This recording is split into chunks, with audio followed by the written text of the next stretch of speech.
Hello guys and welcome to this week's ITFC Unrestricted podcast. How are we all doing this week? I hope you've had a good week.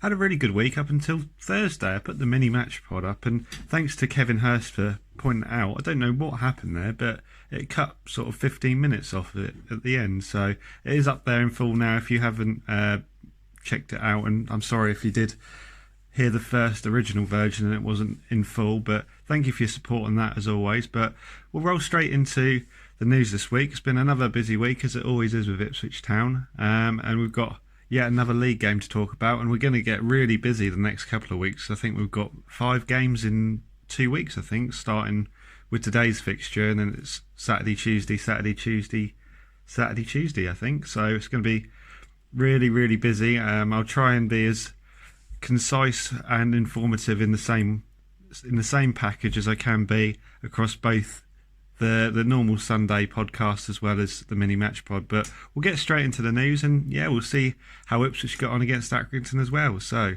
what's been going on in the world of Ipswich Town? News team, assemble! Okay, so off the back of our thumping win at Blackpool last weekend, still riding a high off that. What a fantastic game that was. It still brings a smile to my face whenever I think about that performance and just generally how we played in that game. Absolutely fantastic. But we're not the only ones who are producing thumping wins. Ipswich ladies continued their 100% start to the season and once again kept a clean sheet, but they won 10-0 against Cambridge United. Just terrific result for the girls there. Goals coming from all across the pitch with 6 different goal scorers, including, I think there was an own goal in there as well. Sophie Peskett got 2 and a hat-trick for Natasha Thomas. As we say each week, I'm like a broken record. It's excellent work as always from the girls and the team, and hopefully they can keep it up and, like we say, get that promotion that they almost certainly deserve and were denied last year. Move on to Monday. So Town's under-23s were in action. Well, I say the under-23s. It was effectively a reserve team. They defeated Colchester 2-0 in the Development League. Goals from New Loney, Keenan Bennett and Albi Armin secured the 2-0 victory. As I said, really strong Town lineup in this game. You got the likes of Dobra, Wolfenden, Bennett, Lancaster, I think Ndaba and McGavin were in there. It's pretty much the team that lined up against Gillingham in the EFL Trophy, but without the senior players in there.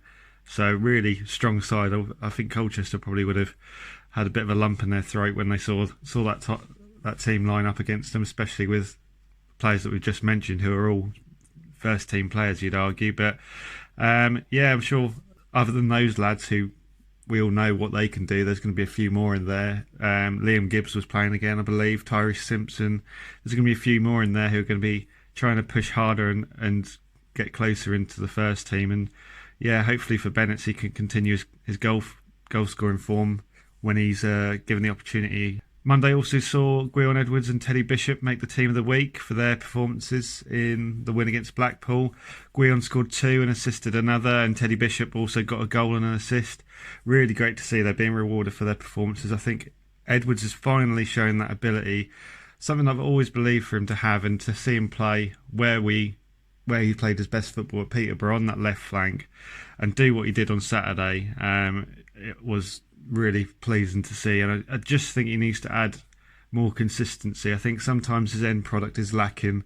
Got a little bit lucky that Chambers finished in the way he did for the first goal on Saturday, but on the whole, that performance was terrific, and we just need to see him do that more often and be as clinical as he was on Saturday in front of goal. As for Teddy Bishop, yeah, great to see his good work continue in midfield. Looks like the injuries, for now at least, are a distant memory, and he's finding his form once again. Loves playing at Bloomfield Road. I think he had that really good breakout game in 2015, wasn't it, at Bloomfield Road, where he got a couple of assists in that game as well. Did he score? He might have scored, actually. Can't remember exactly. So long ago. Oh, the championship days of playoff runs. That seems a distant memory, as well as Teddy Bishop's injury problems. But yeah, certainly both setting a benchmark for not only themselves but the rest of the squad and how they've got to perform. But I think Teddy Bishop is the same with Gwion Edwards. There's been times this season where they haven't been in the game, they haven't been able to influence the game as much as they probably would have liked to. But if they can recapture this form more consistently that they showed on Saturday, then that's only going to stand us in good stead for the rest of the season. And yeah, I think we're delighted to see Teddy in particular back performing well, and yeah, generally being part of the squad. He's been out for so long in the past. It's great to see him string a few games together. But yeah, keep it up, lads. We want to see you not only in the team of the week but team of the year. That would be lovely to see both in there. We'll move on to Tuesday now. So quite a big day, both in the broader football in spectrum, but specifically at Ipswich Town. So first we'll talk about Paul Lambert. He spoke on Project Big Picture and its controversial proposal. So for those who haven't heard about it, it's been widely publicised all week. It was a proposal from Liverpool and Manchester United to introduce some radical changes in the footballing landscape of how the game is run and the finances. But basically, in layman terms, they wanted all the power, and they were going to do that by basically bribing. A gift. They put it, not a bribe, a gift to the FA for all their good work and some quite substantial support packages to the lower league clubs in exchange for basically having their say on how the game should be run. But the proposals also included an 18-team Premier League with a relegation playoff tournament, so similar to the Bundesliga, a slight adaptation of that.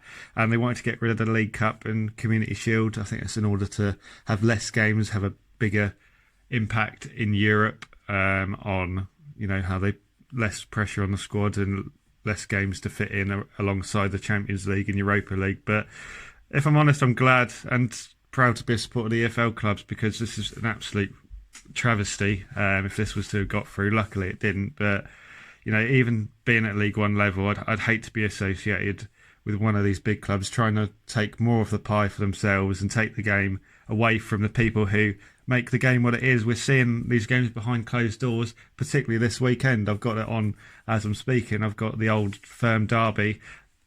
Football is nothing without fans, particularly these big derby games. And you've got these foreign owners coming in from the US and all corners of the globe trying to take as much power and all the greed that comes with it away from what will always be the working man's game. So I'm really glad to see that later in the week that this was wholeheartedly rejected by both the Premier League clubs that weren't pushing for this proposal and the EFL.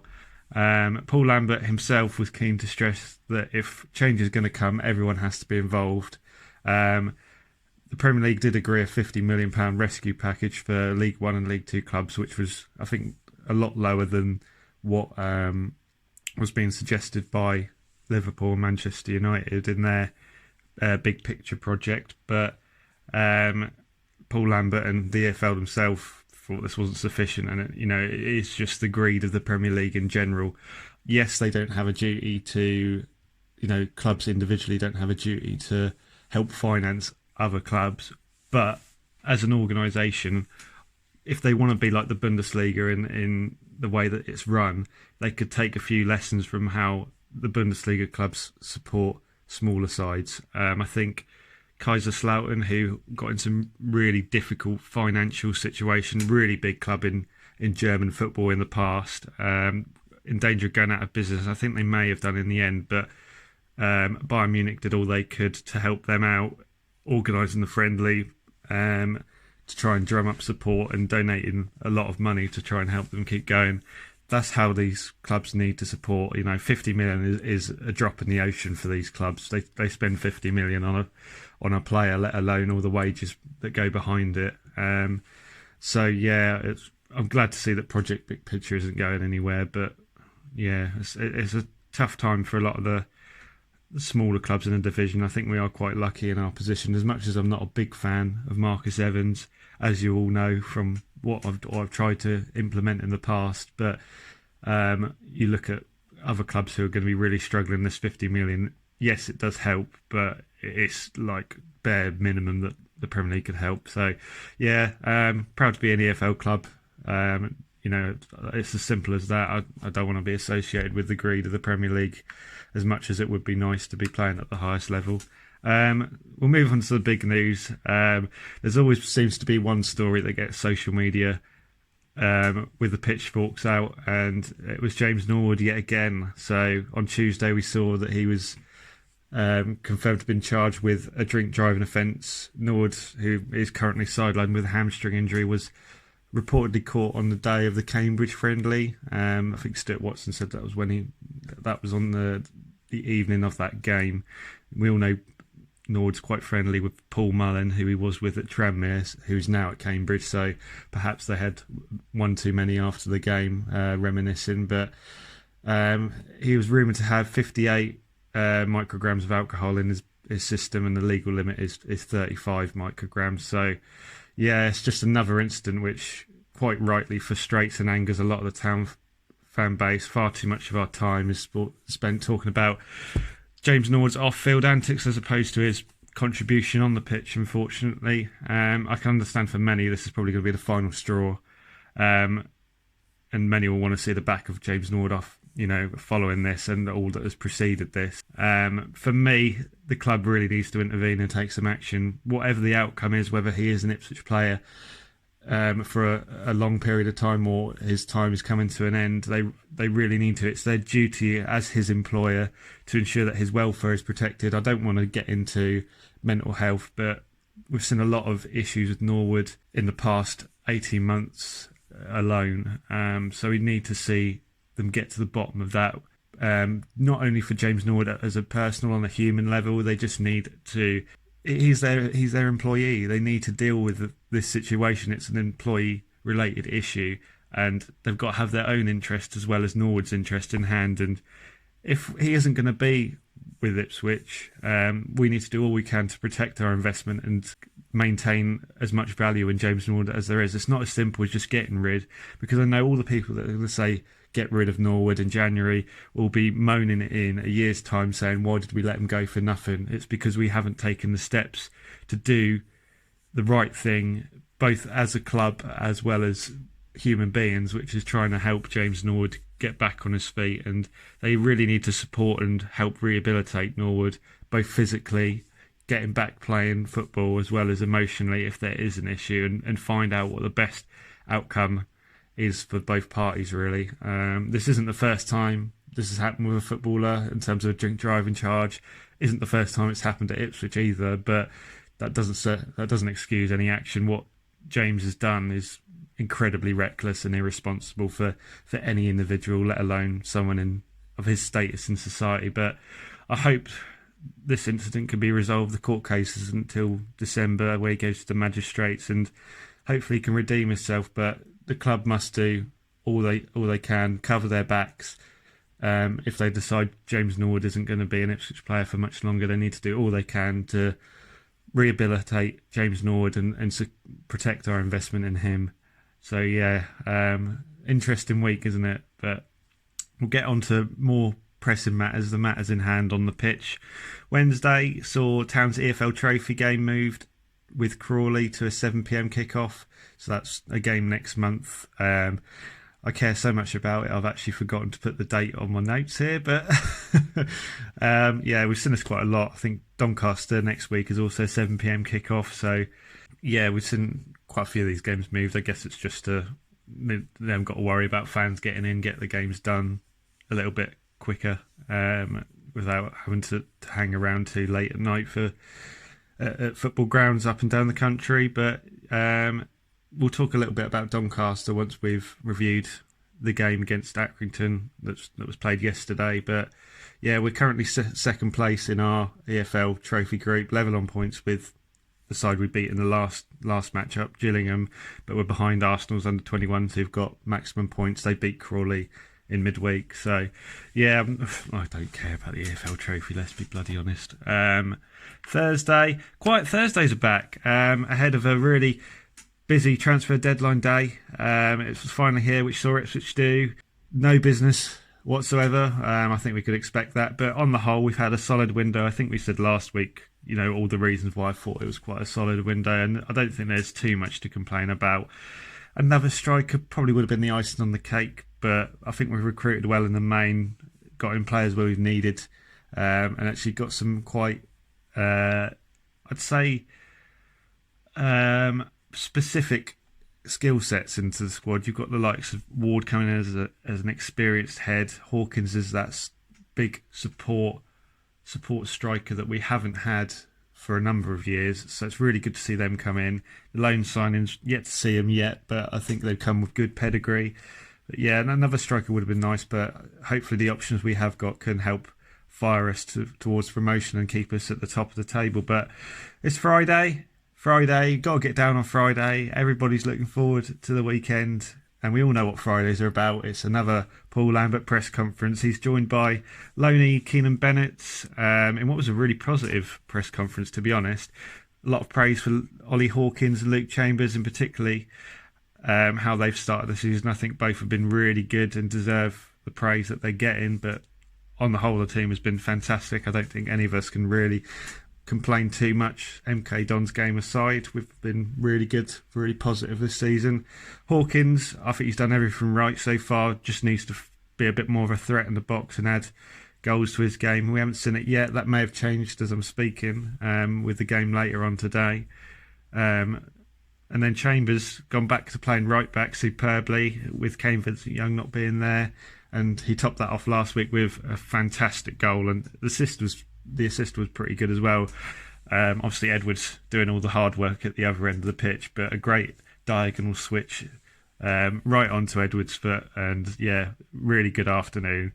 I'm sitting here and it's still bringing a smile to my face thinking about that goal alone. But yeah, Paul Lambert also mentioned the importance of Stephen Ward's influence on Chambers. I think taking that pressure off Chambers to be the voice in the dressing room and be a leader. Certainly Stephen Ward is another one with vast experience who can help support the likes of Luke Chambers and Scouse, as well as Lambert, and really in conveying the messages that they want to get across. And it's always good to have another experienced head to rely on when things are going a bit tough, really.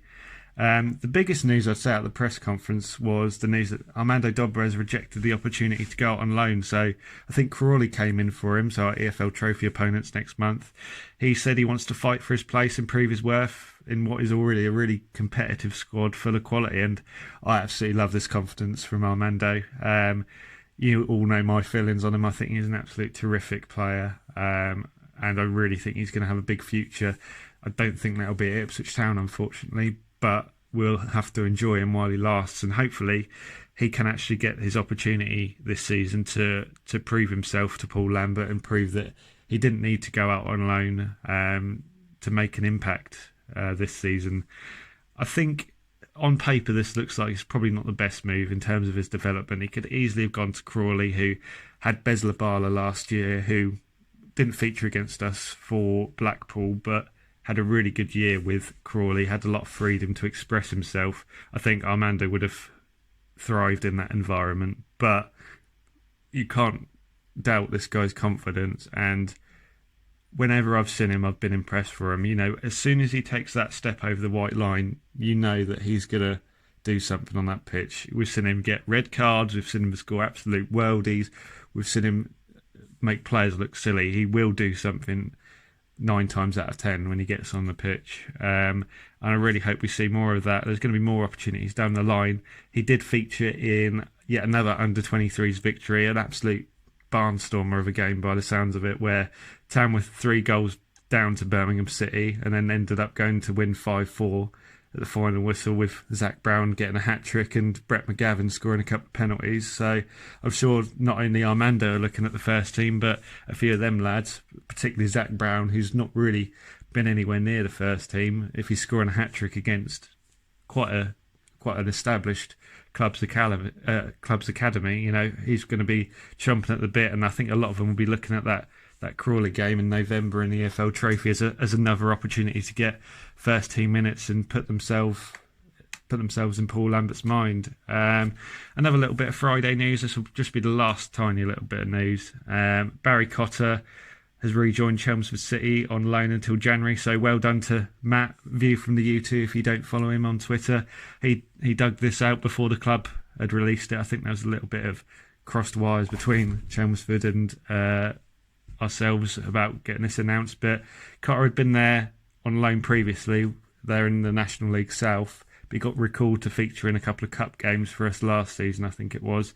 He also was training with League Two side Leyton Orient in pre-season, but didn't get any minutes in pre-season and actually didn't get on the, I don't think he even got on the bench, bless him. So yeah, maybe this is his best chance to actually play regular first team football. But yeah, I don't really know what's going on with Barry Cotter. Maybe that infamous debut under McCarthy was just a bit of a bolt in the blue where he just wasn't ready, and McCarthy just wanted to throw the dice and just put someone in to appease the moaning fans, which we all had the right to, I think, at the time. But yeah, I would have liked to see him play at least the step above at national level, which is one step above where Chelmsford are at the minute. The quality isn't quite, it's not a big gulf in quality at times, but there's some professional sides and some semi-pro sides in both divisions, I think. So I've been speaking to Joe Fairs. If you don't know Joe, he's on Blue Monday. He also runs the ITFC Academy account. We're just having a little bit of a chat as to why he's gone down this low, and I think he feels there just simply isn't the quality of clubs in the local area at step 1 and 2. We've got a lot of lads who are out on loan at the likes of Bury and Lowestoft. I look at Levi Andoy, Apong is another one who's at Lowestoft as well. I think Conor O'Reilly's out there as well. They're playing at probably lower levels than we would want them to, but keeping players local is difficult when keeping them local and playing at a high level isn't something we're able to achieve. Sleepy Suffolk it's not exactly a hotbed for football, and neither is Essex or Norfolk, unfortunately. So yeah, hopefully he can prove himself down there, and maybe he's still got ambitions of playing for our first team. So hopefully it'll be doing good and get some minutes and play against some probably very physical lads down at that level. Luke Penning is considering doing a return of his Loan Watch series, so I'm hoping he does do that, because we don't always get information from the club on loan players, and we've got the likes of Kai Brown, who I think has had a really positive start to his life at Dagenham. I seem to see him pop up on my timeline scoring goals for fun down there, so it'd be nice to see how all of our loan players are getting on, and there's no one better than Luke Penning to do that. He's got his ear to the ground, as we said a couple of weeks ago.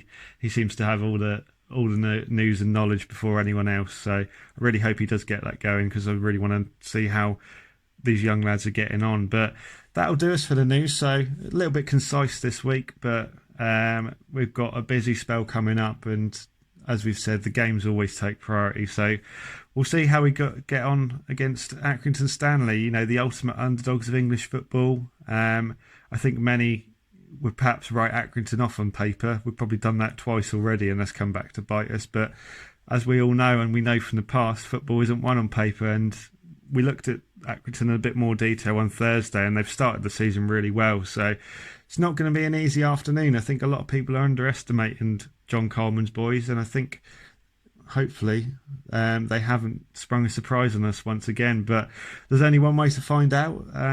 Let's see how we got on.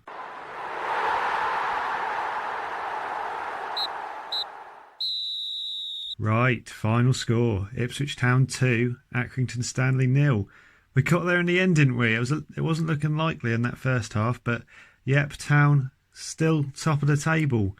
Oh God, it just keeps building, doesn't it? It's gonna be a big old. It's gonna be like Oblivion at bloody Alton Towers. That drop off if it does happen. But yeah, another win. So let's go through the game. So Town made one change from the game against Blackpool. Freddie Sears came back into the starting 11 for Ollie Hawkins, who has later confirmed that he had a groin injury that he suffered in that game. So hopefully he isn't out for too long. We didn't choose to bring in another striker, or probably couldn't afford to bring another striker in. So hopefully Ollie Hawkins isn't out for too long. Caden Jackson was also missing. He had an illness, sorry.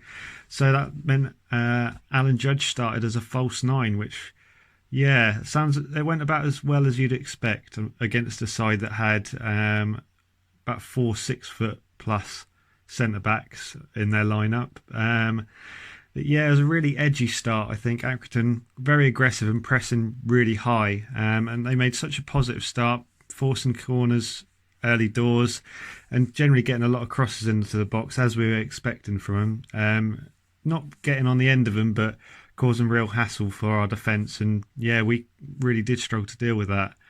Town's first chance falls to Freddie Sears though. Judge picks the ball up just inside the Town half, turns and plays Sears through, but his effort's well saved by Toby Savin. It is Savin. I thought it was Savin, but yeah, makes a good save anyway. He had a really good game there, goalkeeper, to be fair to him.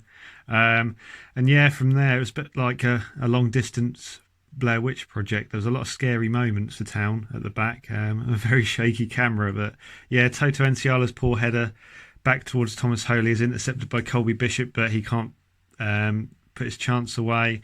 Accrington go close again. Butcher is kind of through one-on-one, but Holy does well to save. Didn't quite see how that chance came about. I think the cameraman missed that one. Sort of like zooming in and out as well. He did miss some of the action, unfortunately. Yet another Accrington counter from an Ipswich corner, I believe it was. So goalkeeper collects the ball and sets away. Uwakwe, whatever his name is, can't pronounce it. Sets him free down the right, doesn't get on the end of the ball, but Holy's there to come and clear. His clearance hits Dazelle in the stomach and the ball bounces into the path of Colby Bishop. He swings a leg at it and kind of aims as best as he can towards the goal with his back to our goal.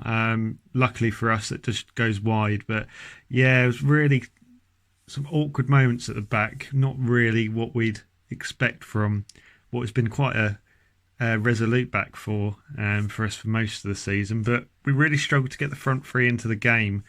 Accrington were very physical and aggressive in the way that they played and played some really good football to their credit. They won a free kick later in the half. Ukakwe, about 25 yards from goal. His free kick is saved low at his right-hand post by Thomas Holy. Really good save there. And yeah, the only other chance we really had after that was a run by Edwards down the right-hand flank. So he was playing on the right. He did switch over to the left at times, and something we're going to talk about in the second half, which was really effective. He puts a cross in, beats his man.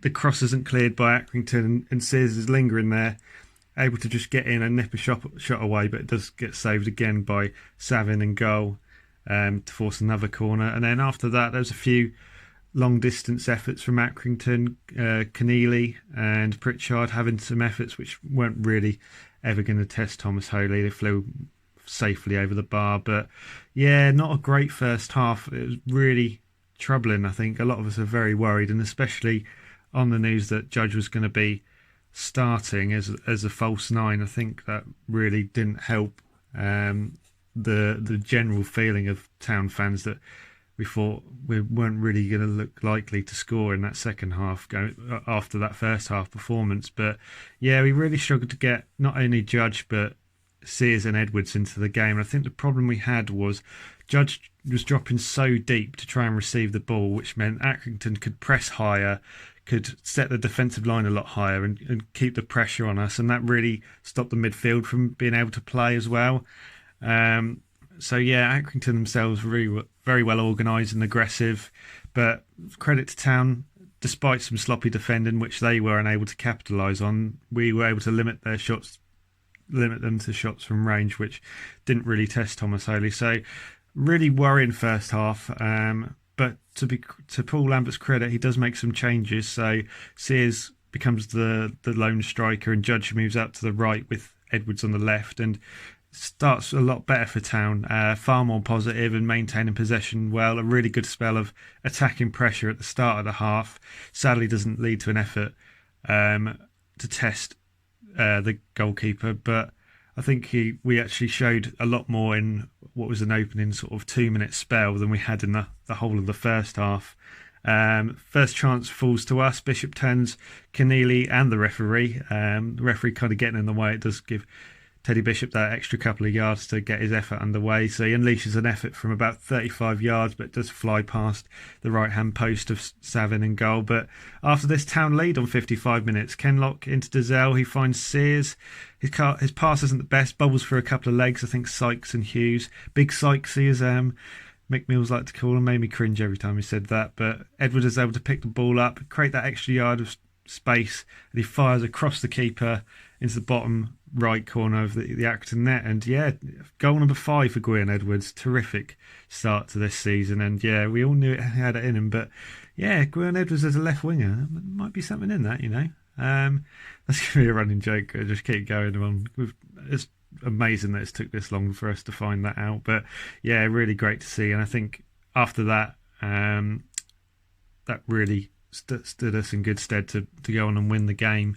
Accrington did still look threatening with some last-ditch defending from us, kind of having to bail us out. They weren't really threatening the goal, but getting into some dangerous areas, and there's still a little bit of sloppy defending there at times, but Town managing to come away unscathed. Keneally had another effort from range. I think the ball was cleared from, it was either a corner or just across into the box. He's on the edge of the box and he fires an effort, a goal low, which Thomas Holy saves quite comfortably to be fair to him. But after that, another goal. A poor mistake from Big Sykesy at the back. Tries to dribble his way out of the back. Kind of gets a little bit lost, caught in two minds about what he wants to do. And he produces a poor touch, which Judge is able to pick the ball up, feeds it into Sears, and he has a nice little cute dink over the keeper. And yeah, 2-0. Really comfortable end to the game after that. Bennett's came on for a little while and he looked really lively, shaped up in one instance against Sykes, little step over, but that was a poor effort after that, unfortunately. Sykes himself, I thought, was really lucky to escape without a booking and perhaps even a red. Looked like he swung an elbow that hit Edwards, which was off the ball. So lucky for him, the ref didn't see it, and I think lucky for us, that didn't really have an impact on the game. Bennett has one last opportunity to open his account for Town, but it's denied once again. Really good counter-attack. Dazelle sort of holds the ball until Bennett has got the right angle to have an effort, but again, another tame effort and probably would have liked to have done a little bit better. But yeah, another 2-0 home win. We're top of the league still. Really impressive turnaround. I thought that was a really good performance in that second half against a really dogged and organised Accrington side. And, you know, the point, having Sears coming on, it's a point that ITFC Analytics raised. We had a little bit of a chat after the game and he's posted that out on his own Twitter, so make sure you check that out.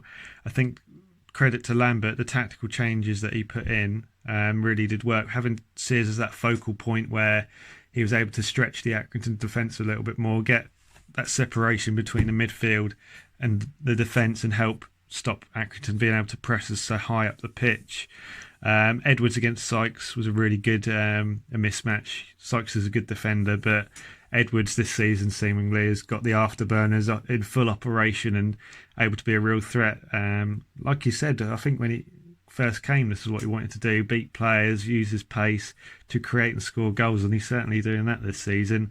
And then Judge moving over to the right hand side, he likes to cut inside and be a little bit more involved in play, and that allowed Chambers to get up and around the outside of him to help overload Ukakwe, who he had a good game, but yeah, helped us overload him down that right hand side. And yeah, that really did turn the game around after what was a really dismal first half. But I don't know who's changing more, to be honest. I don't know if it's the players in terms of being a bit more ruthless and growing a bit of a backbone to grind out these results, perhaps when we didn't deserve them over a 90 minutes. You know, I think if you look at the first half, Accrington probably deserved a point out of the game. In the second half, we certainly did enough to win the game, as we went on to do. But yeah, I don't know if they've got a little bit more ruthless, got a point to prove, or feel less pressure without us being there, or is it Lambert who's changed? He seems to be recognising tactical errors and changing quite effectively.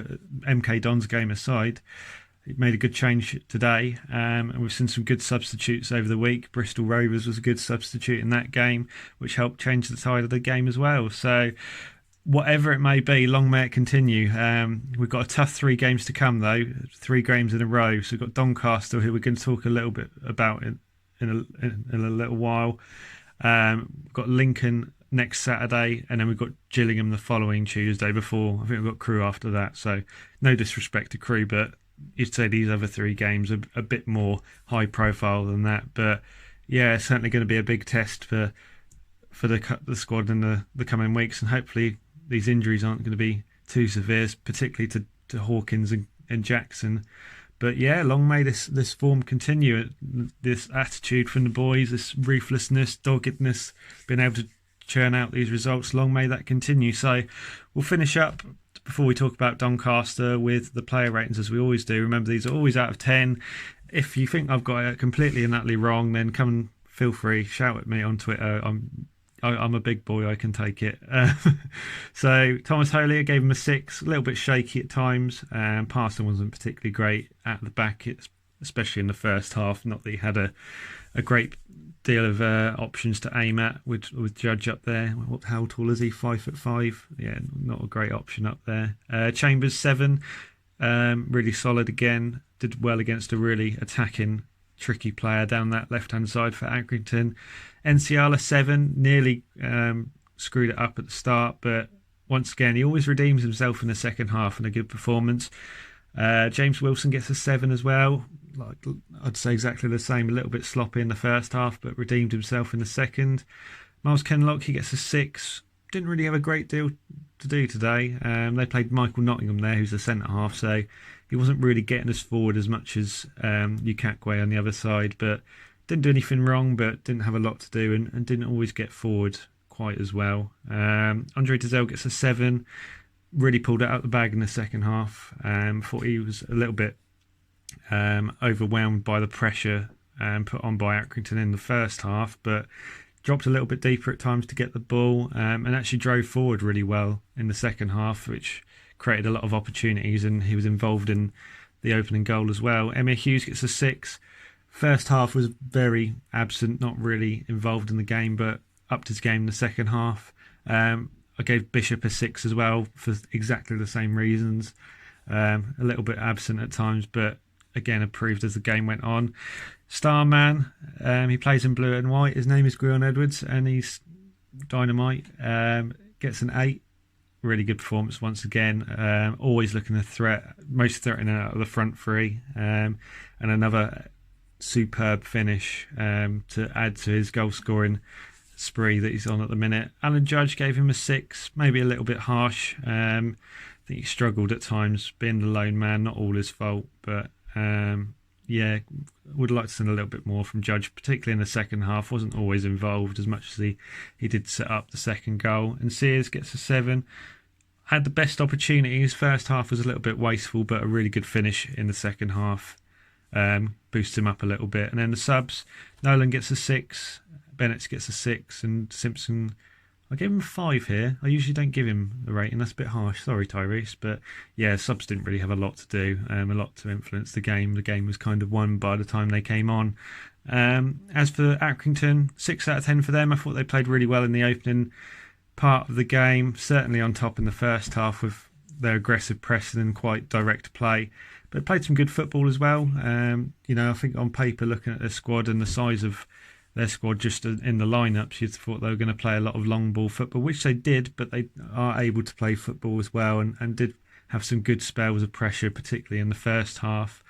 I think we did really well, though, to limit them to opportunities from range. Didn't really threaten. I think, again, another stat from ITFC Analytics was that they only had 1 shot from inside our box. So, again, another good defensive showing from our boys. And, yeah, I think, unfortunately for them, our class shone through in the second half, and that ultimately got us the victory. But yeah, not a bad performance from Accrington. Certainly, as we said in midweek, they're performing probably as expected. They're not going to be competing with a side like us that, as much as they'd like to be pushing for promotion this season, once again they're probably going to be looking for a mid-table finish before they can start to lay down some more firmer foundations and go for a promotion run. But they gave a good account of themselves, and I think they've done that against every big side that they've faced this season, the likes of Peterborough and Oxford, despite them losing 4-1 in that game. So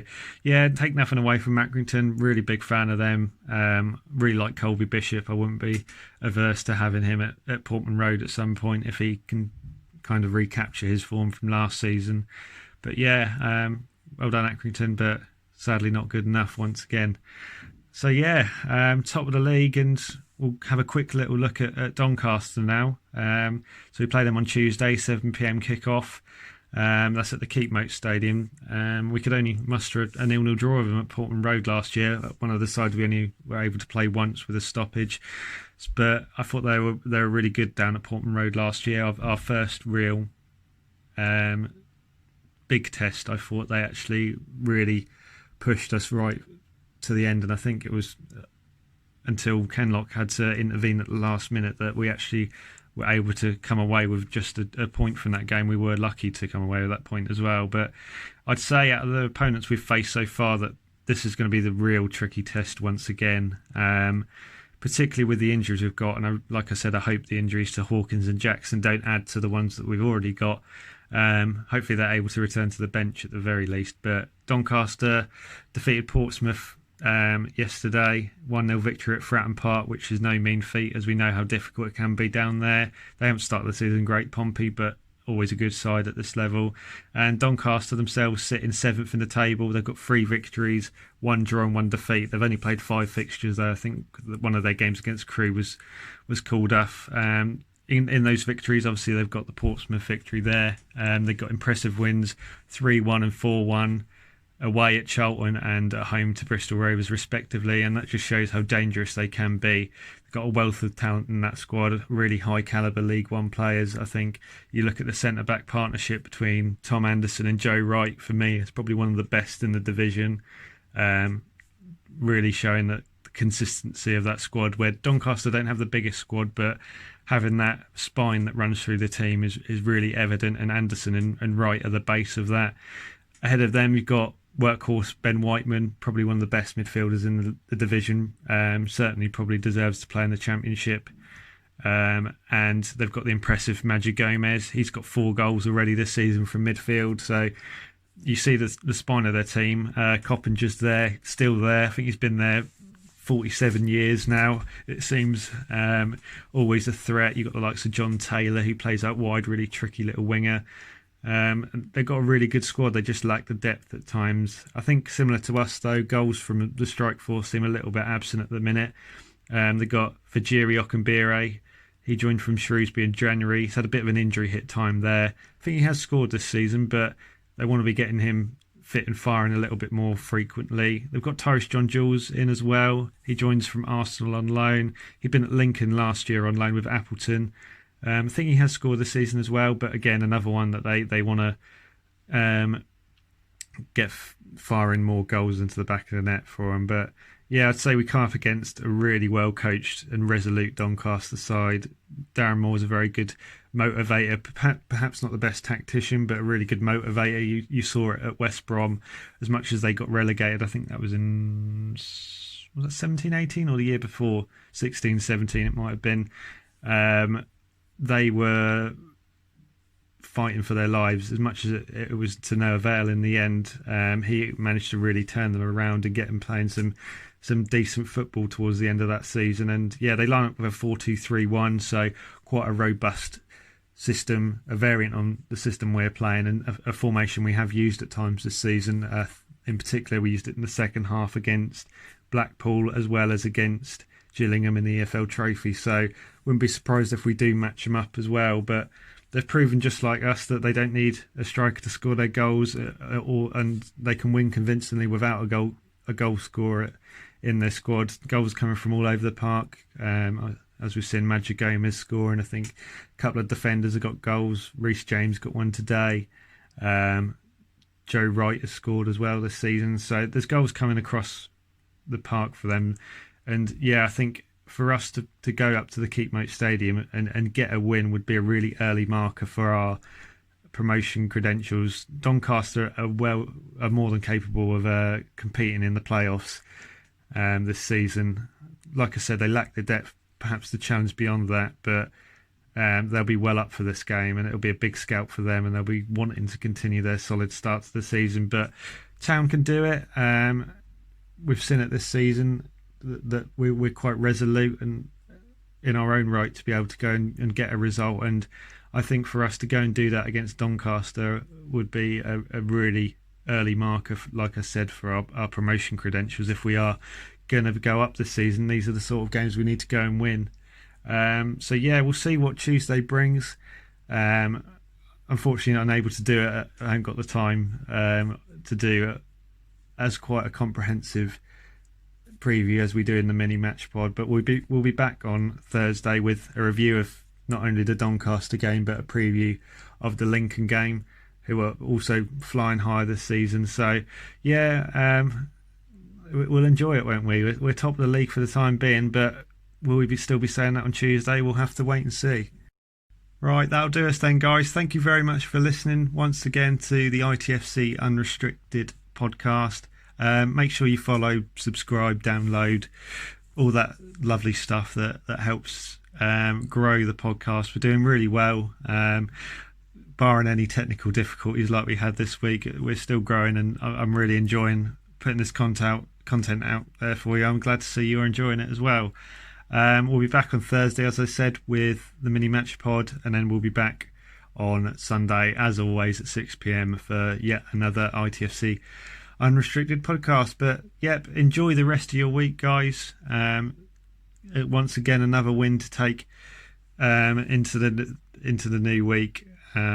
And yeah, top of the league still. How long is it going to last? We're going to have to endure the roller coaster ride that is supporting Ipswich Town once again. Come on, you Blues. Thank you for watching or listening to this week's ITFC Unrestricted podcast. You can find us on YouTube, Spotify, Apple Podcasts, Google Podcasts, Deezer and TuneIn. If you haven't already, make sure you follow, download or subscribe so you never miss an episode wherever you are listening. A new episode will be live on all platforms at 6 p.m. every Sunday. For more immediate reaction to all the latest town news, give me a follow on Twitter at rskid26. Go on, you know you want to. Until next week, I've been your host, Mark Beck. So take what you need, be on your way and keep on following town.